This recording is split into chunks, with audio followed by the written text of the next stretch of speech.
what the sister is absolutely right. I mean, I was in Egypt and I saw how the Syrian refugees were given hope of surviving in Egypt while this conflict is going on. But also, I think what is really important is to all these reports we are getting is only talking about the refugees, those who are displaced outside Syria.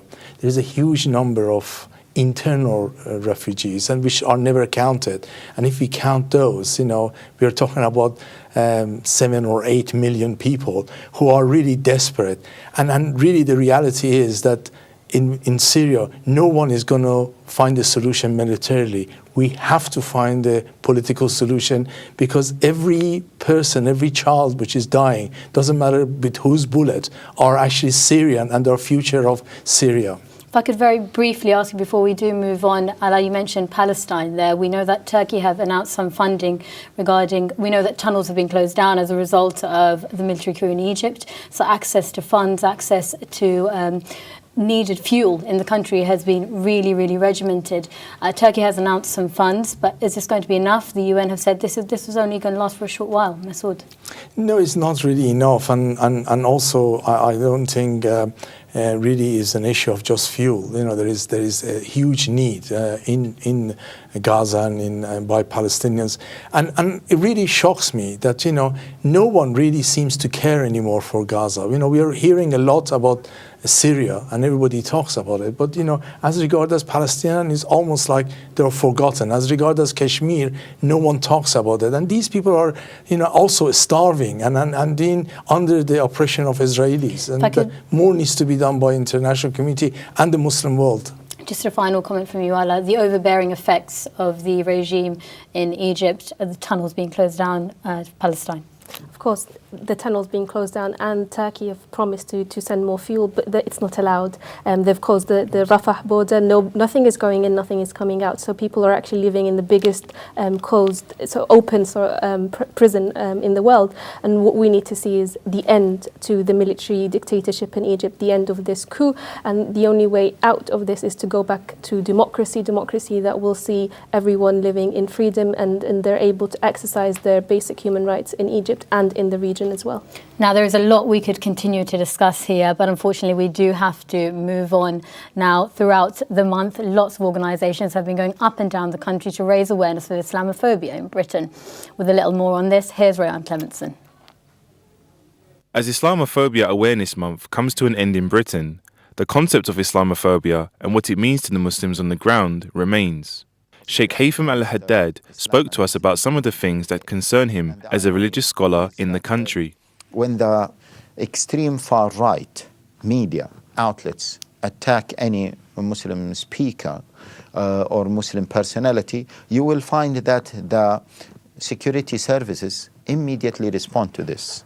And this creates some other questions, important questions. We need to ask the security services and maybe the Home Office the following question: is there any kind of coordination between the far-right media outlets and the security services? Various organisations have been holding events throughout the month in order to raise awareness of this issue. It is within this same month that, again, speakers attending festivals and tours in Britain face a phobic response from what are often mainstream outlets, be it the language used on newspaper fronts, imagery on screen, or the framing of identities. Muslims have long suffered the consequence of media representation and the phobia of Islam which proceeds.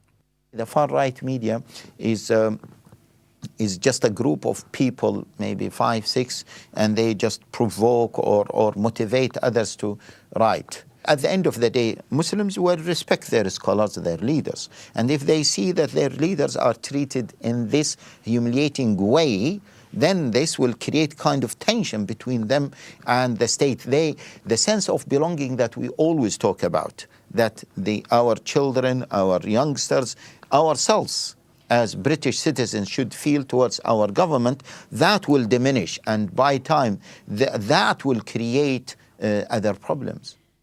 Islamophobia Awareness Month may be coming to an end, but Islamophobia is still a long way from dying down. Rayan Clementson, Islam Channel. Now, joining us to discuss some of those issues, we now have Azad Ali, Head of Community Engagement for iEngage, community activist, and many other hats the gentleman wears, and of course, Masood Shahjallah, who's with us for the rest of the programme. Now, Azad, if I can come to you first, I know throughout this month you've been campaigning up and down the country with iEngage to raise awareness on Islamophobia. Is it really an important issue? It is a very important issue, and I think the fact that all of the discussions you had before kind of underpins the way Muslims are feeling in this country. We talk about, Masood was mentioning about Palestine, Kashmir and everything else, but we're forgetting about our own situation here. We're not free people here. We have, as recently as about 3-4 weeks ago, a scholar that was banned from going on university. He was held for 9 hours at the airport based on Islamophobic, anti-Muslim report on a blog site. We saw there that Sheikh Haytham actually mentioned this, where he said immediately security services react to media reporting on Muslims and Islamic issues. How does the IHRC react to these sorts of issues on the ground at home? Well, the reality is that we have become in reality second-class citizens in our own country. And unfortunately, I wish somewhere it was just extreme right, like Sheikh Haytham talks about, but it's not really just extreme right. The whole environment have been created that is a hatred towards Muslim. You get it from the right papers, you get it from the left papers, you get it from the liberals, you get it from every aspect. You get it from the secular community, you get it from the religious community. And it's those whole environment you get from the politicians of Labour, Conservative, Liberal, Democrat, not just UKIP and sort of other extreme groups. What we have to do is we have to change that culture, because at the moment we're all a slave of that culture. Even to some extent, I have to say that the extreme right is a slave, because what happens in this culture environment, everybody becomes Islamophobic. Everybody is scared of Muslims. Everybody starts hating Muslims because that's what the general media politicians are promoting. Azad, how do you change the things on the ground? I think there's 3 very important things that we need to do, and it's not just a responsibility of the Muslim community. It's not a Muslim problem, it's a societal problem. The first and foremost thing is that the government needs to deal with this properly. So we need to be ensuring that we're lobbying our MPs, we're talking to the politicians and saying, what is the strategic approach that you have to deal with this hate crime that is affecting an entire community of citizens in this country? The second thing is, and we've got some light in this, the way the press was regulated, in particular the media, the print press, was really, really poor. So now that the Royal Charter has finally gone through, there would be better regulation. It's not 100% better, but it is far better than what it was before.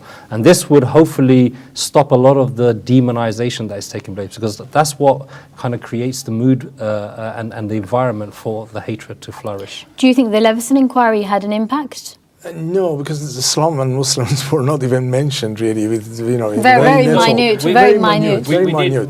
Just to be fair, on that, I mean, we did give submission to the Leveson inquiry. We actually asked other organisations to do the same. And to be fair, Lord Leveson did take on one of the key recommendations. Has that had an impact? Which is third-party reporting. I don't think, you see, I don't think new legislations and so forth, we need to change the culture. Even right now, or last year or the year before, if you change the word Islam to the Jew and same articles and same headlines, it would have been dealt with extremely fast and within. So what do we have to do in order to have that dealt with? Culture. If I can, to change that culture, you do need the protective legislation in place in the first place. Racism didn't go out of fashion overnight. Anti-Semitism didn't go out of fashion overnight. What underpinned the cultural change was the legislative backing of that. Talking about culture and lots of things going on, we are going to have to move on. Now, lots of things have been trending throughout the week on Twitter, so let's have a look at what you've all been tweeting about. Islam in Angola got trending this week, with tweeters tweeting a reporter about the African state of Angola allegedly banning the religion of Islam. Chandras added saying India should also ban the religion. The Global Peace and Unity event held in London also sets Twitter alight. Her name is Iman tweeted, "I cannot wait until GPU," with @the Sahil adding, "Do not attend." Developments with Iran kept tweeters interested, at Jeff Sachs adding that the American people were behind the US agreement with Iran, and at Ahmed adding the ripples were felt from Syria to Saudi. A story we've been following from the start. Students at London University Queen Mary finally passed their motion for the right to pray. At Right to Pray tweeted, "Motion passed, Jummah for all." Okay, now lots of things on Twitter there. The one that I did want to go to was Angola. Now, the embassy have denied that the country has banned Islam. It's not happening. But I have got an article here on The Guardian where they're saying many masjids have been closed down in the country. So overwhelmed women wearing hijab, women wearing niqab, men with beards have been attacked. Is this Islamophobia in Angola?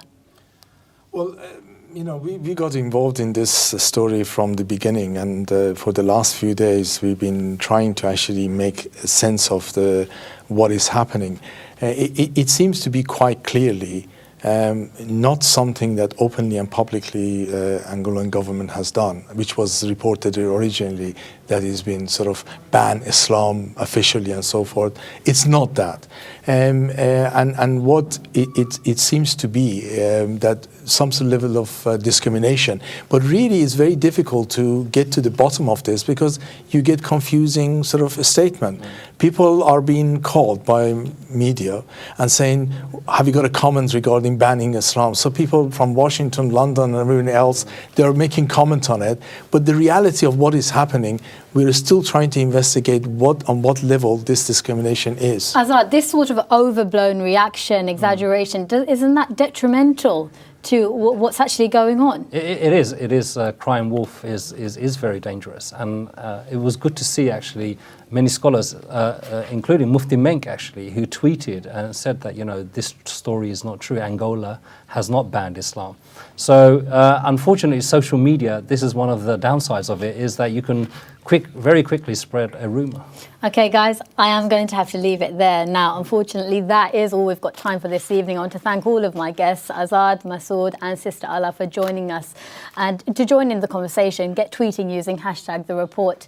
Now, we are going to have to leave you for tonight, but we will be back next week. So make sure you do join us for the report. But until then, we'll leave you with some footage from GPU 2013 at the Excel Centre last weekend. Lots of speakers from around the world came down to attend the festival. We'll leave some scenes with Yasser Qadi. So until then, from all of us here, Assalamu alaikum. Event, and indeed a part of Islam Channel from its very inception.